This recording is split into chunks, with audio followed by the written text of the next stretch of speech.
Hi guys, it will soon be a stormy day in the end times here in the paradise of Truth or Consequences, New Mexico, here on this cloudy, windy.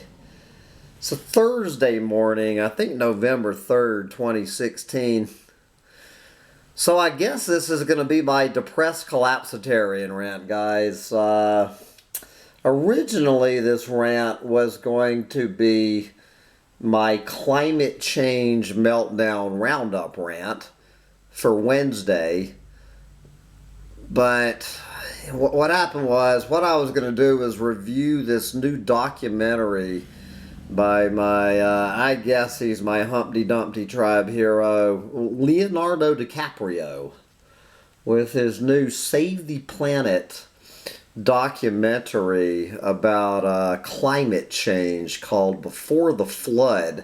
So what happened was last night we watched this thing, this documentary, and what I did was I just turned the camera on, and it was running while the documentary was playing, and you were getting some first person live streaming, as it were, commentary from your tequila swilling, blue dream puffing doomsday prophet as the documentary is actually playing out. But I went to put the video up, and I have been cock blocked by Rupert Murdoch. I'm assuming, since this is National Geographic Channel and Rupert Murdoch owns the National Geographic Channel, Hambun Littletail has been cock blocked by Rupert Murdoch. So you will never get to hear the live running commentary as I was actually watching Before the Flood. So anyway, I'm depressed to bring you that bad news, but as long as I'm here, let me go ahead and do my review. An eco-Nazi doomsday prophet reviews Leonardo DiCaprio's Before the Flood documentary, and we're going to get to this photo in a minute. This classic photo of Leonardo DiCaprio appears like he's getting ready or he just finished French kissing our esteemed Secretary of State and TPP cheerleader John Kerry, the man who is so concerned about the state of the planet as he cheers on, as does Barack Obama, his boss, all of these trade deals. But let's don't get off on a TPP rant. So anyway, guys, we're going to look at a few things. Hopefully, Rupert's not going to cock block me just showing individual stills. And I do want to say, guys, I'm saying right from the start, this is an excellent documentary, at least for the first 57 minutes. I highly, highly recommend Before the Flood. I gave it a thumbs up. And, guys, good for Leonardo DiCaprio bringing this out. And I was astonished within the first minute of the video. He actually mentions the word overpopulation appearing in the first, I believe, 1 minute of his documentary. Of course, for the next, this is an hour and 35 minutes, so for the next hour and 34 minutes, you never hear the word overpopulation mentioned a second time. And it surely never suggested anywhere in the documentary that overpopulation was the root cause of climate change, global warming, and every other single environmental ill on the planet. Never suggested after the first 1 minute. Now, there were a few suggestions that overconsumption, the other head of the snake. Well, so what this is a picture of, for it, if you haven't watched the movie or you live under a rock, this is the Canadian tar sands up there in northern Alberta. This used to be a beautiful Canadian boreal forest. And this is what the tar sands look like. This is what every time you or I or Leonardo fills up, whenever you fill up your gas tank, you need to think about this image right here. This is fossil fuel addiction. And as every time I do a Leonardo DiCaprio rant, I point out, and guys, once again, I am cheering on Leonardo DiCaprio, okay?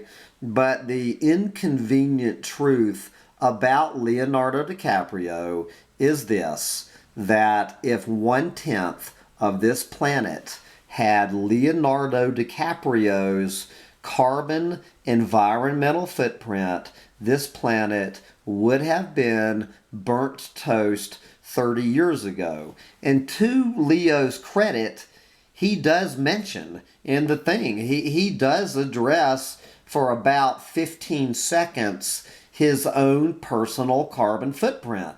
And he admits right out that, saying my carbon footprint is probably bigger than most people's. I think he used the word probably. Yeah, probably my ass. But, and this is part of the reason that we're so fucked. Is that even the eco-Nazis, like such as Saint Leo, understand that they are part of the problem. Okay, so this is the Canadian tar sands. And then I also want to cheer on Leon that he took, I don't know, probably 8 or 9 minutes in the middle of the documentary, right in the middle, to do a spin on palm oil. Talking about the deforestation aspects of climate change and global warming, how much deforestation, these goddamn fires over there in Indonesia and the Amazon jungle, adding to carbon emissions. So this is the picture of a palm oil plantation being built in Indonesia. So these charred, it's still burning on fire. This is what is, when you read and hear about that haze problem over there in Southeast Asia, this is a rainforest being burned to the ground. They don't even they don't even take the lumber out. They just torch it. This is what palm oil looks like. Palm oil, this shit barely existed on this planet 30 years ago. And now I've heard, that it's in up to 1/2 of the products on your supermarket shelf. Palm oil. Taking down a planet, certainly driving orangutans into extinction. So, and good for you, Leo. And the other thing that, of course, I'm cheering on Leo DiCaprio. Thank you, Leo, for explaining what I have been trying to explain for years on Humpty Dumpty Tribe when they were talking about the drivers of deforestation. Of course, one of the guilty parties were these goddamn beef cows. The environmental carbon footprint of the global beef industry. And as Leonardo was pointing out, he was interviewing, I can't remember whoever, this tree hugger he was interviewing, who was pointing out, you do not, I mean, sure, obviously, guys, it's better to be a vegan than not be a vegan. Okay? No one, there is no meat eater on this planet who calls himself an environmentalist who will not admit that they can lower their carbon footprint by becoming a vegan. But what Leonardo was pointing out in his interview with this guy with the brain, trying to explain, if you are not ready to become a vegan, you can simply, as he was saying, if you simply stopped eating beef and replaced beef with chicken, that you will be reducing your carbon footprint by going from beef to chicken by 80%. That, as I pointed out before, that while I'm not saying chickens are good for the planet, the carbon footprint of a chicken, of a pound of chicken, is a lot closer to the carbon footprint of a pound of potatoes than it is to a pound of beef.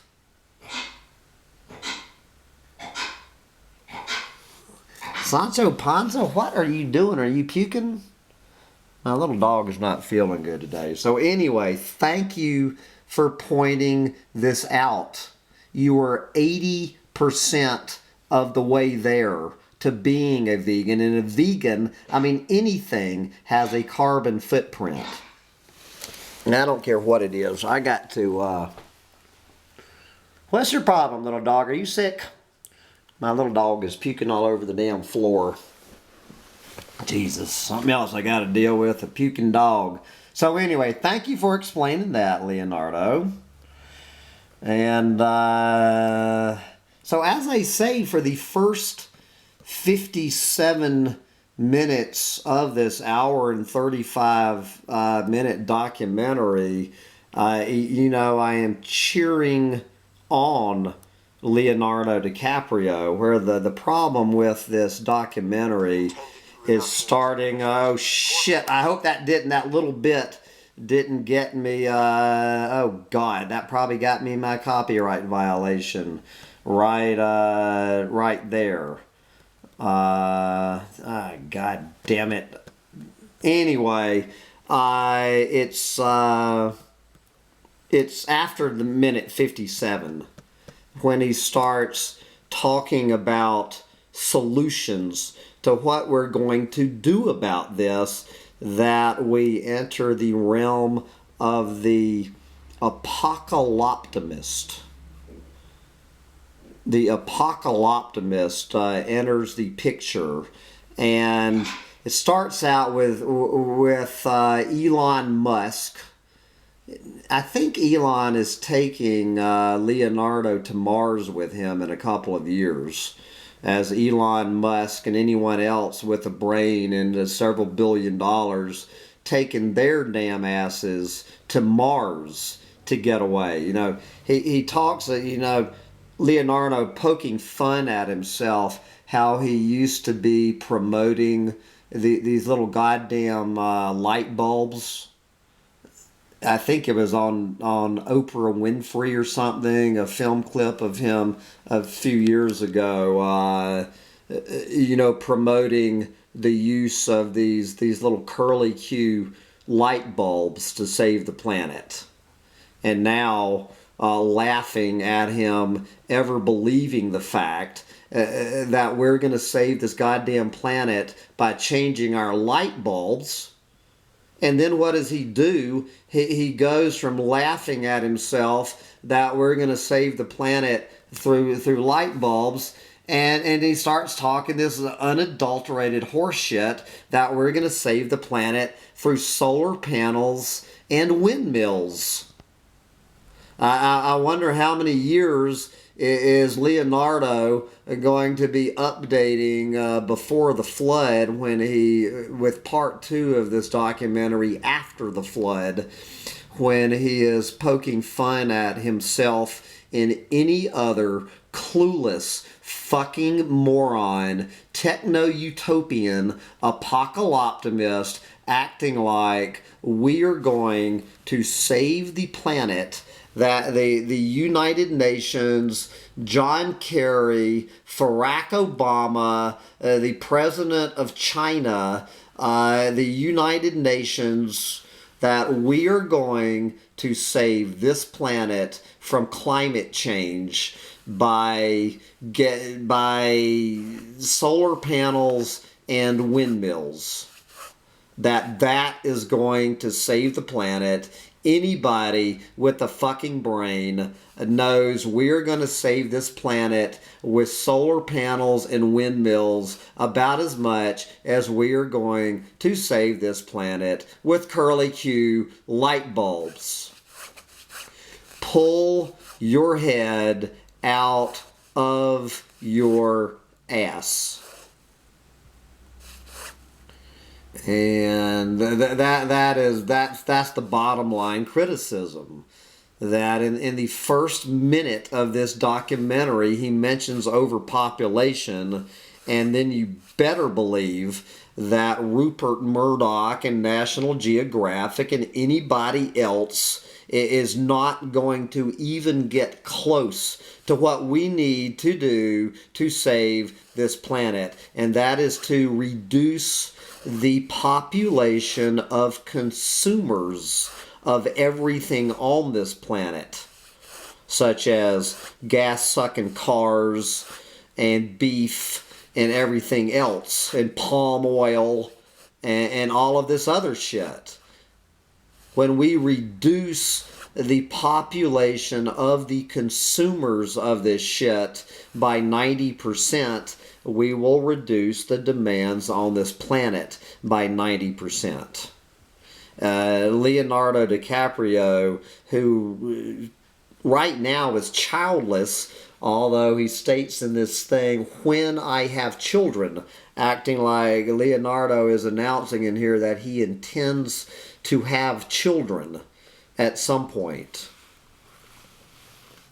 But anyway, guys, besides that minor little problem about him literally sucking up to John Kerry, Barack Obama, and the United Nations, and putting his Leonardo seal of approval on this unadulterated horseshit Paris Climate Agreement, doing a goddamn thing to save this planet, it's a damn good documentary. And good for you, Leo. Good for you for the first 57 minutes. And so you get one thumb up and one thumb down from this old eco-Nazi who needs to wrap up this rant and go wipe up a puddle of puke and I think then head to the lumber company to start making some raised bed organic gardens, now that I've gone through not one but two fossil fueled powered tillers to make this organic garden I'm making. Smoke 'em if you got 'em, guys. We are so fucked. Bye, guys.